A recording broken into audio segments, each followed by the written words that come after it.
The Bible says in 2 Timothy chapter number 2, verse number 3, thou therefore endure hardness as a good soldier of Jesus Christ.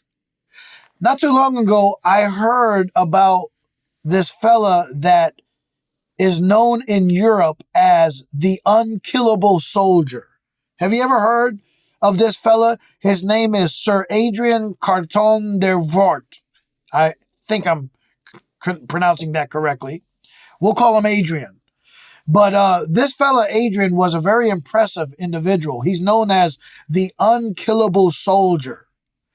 And he served in the British Army.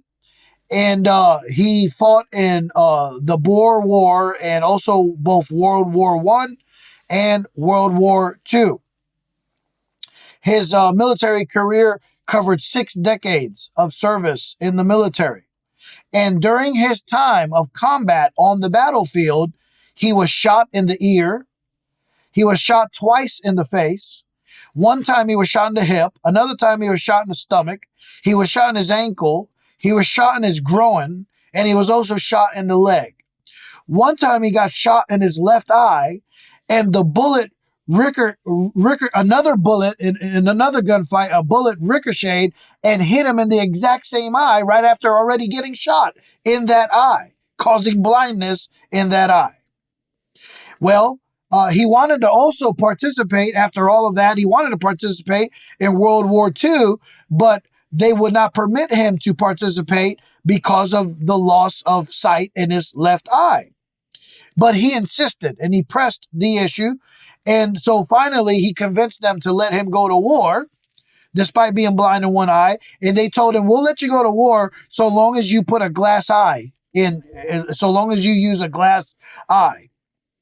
So he received their glass eye and then signed the paperwork. And then when he drove on down the road, he threw the glass eye out the window and instead bought a patch and wore a patch over his blinded eye. Well, he went to World War II with his eye patch, and he was involved in an explosion that mangled his hands all up, and he had 2 fingers that was dangling from just a little bit of a piece of skin, keeping his 2 fingers connected to his hand.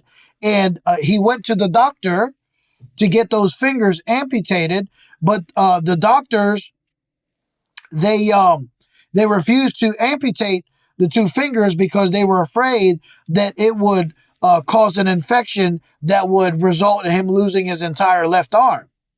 Well, he really insisted on them amputating his fingers, but they refused to do it. So he just grabbed his 2 fingers that was dangling by a piece of skin and just ripped them off himself. This was one tough, crazy individual. And in another battle, it was said that Sir Adrian was running straight toward the enemy line. One arm, one-eyed, all of these battle wounds. And as he's running straight to the enemy line, he's pulling pins out of grenades with his teeth while holding the grenade with the one arm, the one hand that he does have, and then throwing the grenades. And when he exhausted all of his grenades, throwing them at the enemy line, then he pulled out his revolver with the one hand and ran towards the enemy line, shooting at the enemy. Sir Adrian, he survived 2 plane crashes and was even able to tunnel out of a prisoner of war camp. He was a prisoner of war, and he tunneled his way out of that camp to escape. You talk about a crazy guy. No wonder he was referred to as the Unkillable Soldier. He was awarded over 20 medals, including the highest military honors from Britain and France. And all these wars and battles he went through, and yet he survived all of them.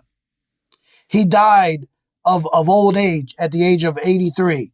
And one time they interviewed him and asked him what he thought about the horrors of World War I, and his answer was, I enjoyed it. What's the point? Well, the Bible tells us that we also likewise need to endure hardness as good soldiers of Jesus Christ. One thing about Mr. Sir Adrian, he sure knew intimately well what it means to endure hardness. But you know what? We need some Christians that are just as resilient as Sir Adrian. Come hell or high water, we're going to still march forward. We're going to still fight the good fight of faith, no matter what the enemy tries to do to kill us. Let's be good soldiers of Christ and endure hardness as good soldiers of Jesus Christ. God bless you.